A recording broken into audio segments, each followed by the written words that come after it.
Et bonjour à tous, j'espère que vous allez bien. Pour ma part, ça va nickel. J'espère que le confinement n'est pas trop dur pour vous. Aujourd'hui, dans cette vidéo, je vais vous parler du modulateur. Donc, j'en avais parlé dans une précédente vidéo pour le condensateur MKP dans l'alimentation. Donc, j'ai refait l'alimentation ici sur une autre feuille. On a le fusible. Ensuite, on a une résistance ici de 1 mégaohm et le condensateur MKP qui est en parallèle de la résistance. Ensuite, on a ce qu'on appelle un pont de diode avec 4 diodes AN4007. Donc ici, on a une cathode et en haut, on a une anode. Ici, on a l'anode et en haut, dans la diode D1, on a la cathode. Donc là, on fabrique le GND. C'est le point milieu des deux anodes des diodes D1 et D3. Ensuite, je ne vais pas préciser, mais ici, on a le 220 volts. Donc ensuite, on a D2 et D4 qui servent à créer l'alternance positive. Donc on retrouve un condensateur C1 de 1000 microfarad en 25 volts. Donc ce 1000 micros, c'est celui-ci. On a une diode Zener D5. Donc D5, elle est juste ici sur le chenillard. Elle sert à fixer la tension d'alimentation à plus 12 volts.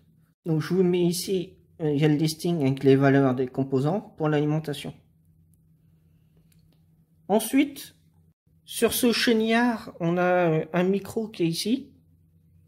Donc le micro, on le retrouve là sur la carte. Chaque petite pulsation, on va venir créer une fréquence en fait. Ici, on a un potentiomètre qui va venir régler la sensibilité du micro.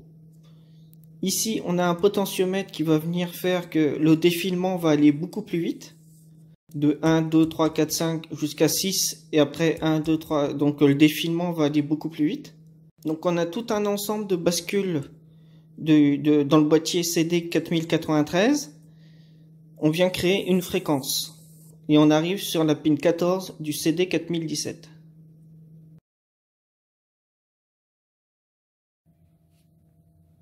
On utilise le CD4017, en fait, il va venir séparer notre signal pour la voie 1, voie 2, voie 3, voie 4, voie 5. Donc en fait, on va avoir 1, 0, 0, 0. Après, on va avoir 0, 1, 0, 0, 0, etc.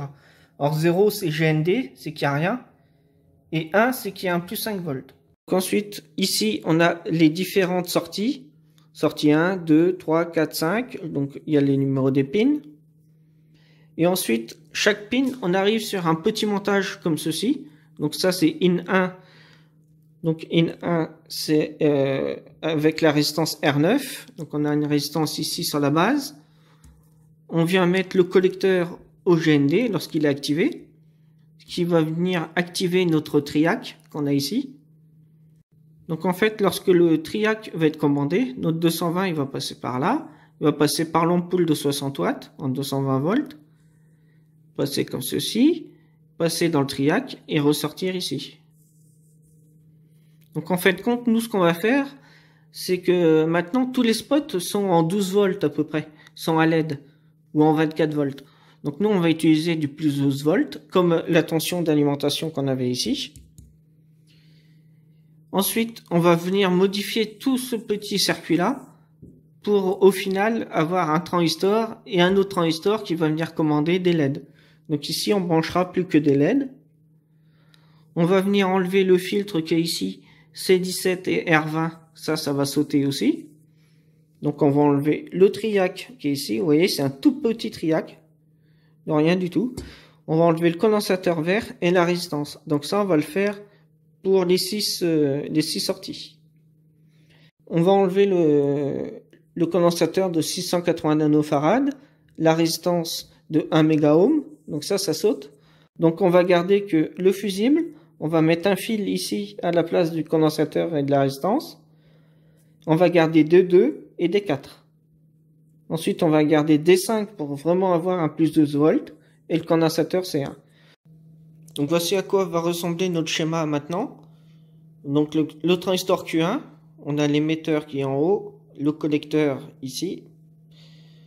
Donc on a la résistance de 270 ohms de watts qui va venir sur tous les collecteurs communs des transistors de Zen 2222. Ensuite, on va passer par l'émetteur. On arrive sur une résistance, alors c'est une résistance strap de 1 ohm. On vient sur la base du transistor Q2. Donc en fin de compte, pour une ampoule 12 volts, on va avoir le fusible, le plus 12 volts ici. On va passer par l'anode, on va ressortir par cathode. On va arriver dans le collecteur, on va ressortir par l'émetteur pour aller au GND. Lorsque Q2 sera actionné, bien sûr. Dans le cas où je ne veux pas d'ampoule de 12 volts, mais je veux une petite LED 3 volts ou une petite LED 5 volts, je vais enlever le fusible et à la place je vais venir mettre une résistance. Donc dans mon cas, pour une LED de 3 volts, j'ai utilisé tout un tas de résistances en série pour faire une résistance équivalente. Donc on compte 120 plus 120, ça fait 240. Plus 220, on est à 460. Plus encore 220, ça nous fait une résistance totale de 680 ohms. Donc à la place du fusible, je pourrais mettre une résistance de 680 ohms et utiliser ce genre de LED, par exemple, une LED 3 volts. 3 volts, 3 watts. Donc voici un peu comment c'est câblé sur la carte. On a le fusible qui est ici, qu'on retrouve là. Ici, j'ai mis le transistor T1, donc c'est un KTC 9013, c'est celui-ci. Celui-là va avec celui-là. Celui-là va avec celui-là, et ainsi de suite. Donc nous, on va modifier le transistor de commande. Donc le transistor de commande, dans notre cas, c'est le KTC 9013. Donc si on reprend notre schéma d'origine, c'est celui-ci, Q1. Donc lui, on va le remplacer par un 2N 2222. C'est exactement le même brochage. Ensuite, on va venir enlever VT1. Donc le triac qui est ici. On va venir enlever C17 et R20. Donc sur la carte, c'est tout simplement le condensateur qui est ici qu'on va venir enlever, que j'ai déjà fait pour le premier cas. Donc la résistance de 220 ohms ici a été virée également. C'est une résistance de 1 watt. Donc ça dégage. Le transistor, on va le mettre exactement comme ceci. Donc un 2SC 5706. Donc pour commencer, notre GND qu'on retrouve ici tout autour, lui il vient ici comme ça sur la carte, il repart là, il fait une boucle en fait. Donc on va venir déjà couper la piste ici pour qu'il n'y ait plus de contact entre la gauche et la droite. Donc on isole la piste. Ensuite on va venir couper également cette même piste. Donc comme on a vu tout de suite, c'est le GND qui est en boucle. De là, on va venir y mettre une résistance de 270 ohms en 2 watts sur le plus VCC, donc le plus 12 volts, qu'on va relier ici, c'est les collecteurs communs des transistors. Donc maintenant, je vais aller mettre une alimentation en plus 12 volts. Je vais brancher la carte et je vais vous faire voir que le montage fonctionne bien. Je mets sous tension, je suis à plus 12 volts. Vous voyez, ma petite LED s'allume. Et puis il va plus vite si je tapote sur le petit micro. Donc j'ai câblé exactement pareil que sur le schéma. J'ai mon GND qui est ici, le fil noir, le plus VCC, le plus 12 volts. Dans mon cas, pour les essais, j'ai relié ma résistance que j'ai ici équivalente au plus 12 volts. Donc les plus 12 volts sont ensemble. Donc vous voyez que ça fonctionne très bien. Alors maintenant, ce qu'on va faire, donc je vais éteindre, ça sert à rien de continuer.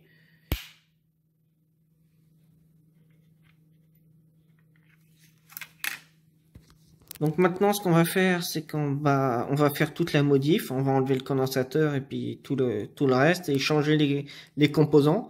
Donc je vais aller faire ça et je vous dis à tout de suite. Je vais venir faire un petit shunt entre cette patte du milieu et la patte en bas ici. Donc ici, on va avoir le plus VCC. Plus VCC, c'est le plus 12 volts. Ensuite, lors du montage, on va faire deux petits trous, donc un par ici et un là par exemple, et je vais venir mettre ma résistance sur le PCB, donc on va se retrouver ici, de là jusqu'à là.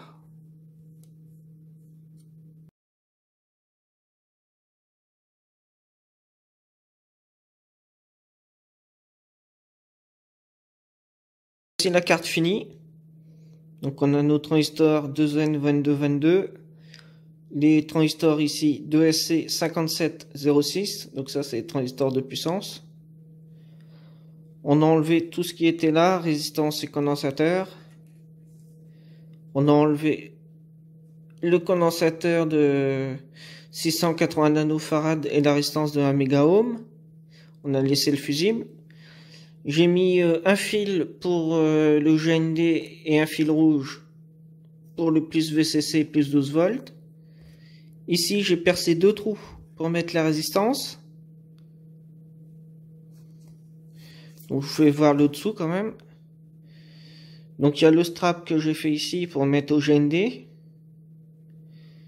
Le strap ici pour avoir mon plus 12 volts de l'alimentation et qui passe par le fusible.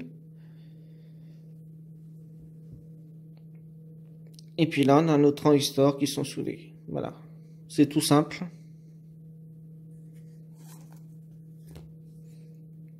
Au final, j'ai découvert en enlevant tous les petits transistors ici, les KTC 9013, qu'ils étaient éclatés en fait. Enfin, qu'ils étaient HS, ils avaient dû cramer une fois d'avance. C'est pour ça que le modulateur était en panne en fait.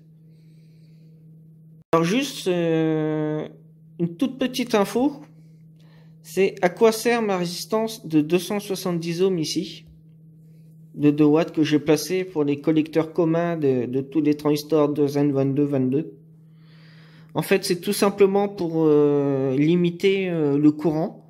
Parce que si vous mettez pas la résistance et que vous mettez un strap, hein, que vous avez plus 12 volts qui arrive directement dans le collecteur des transistors, et ben en fait le courant va monter et le transistor va fumer presque immédiatement lorsque vous allez mettre sous tension.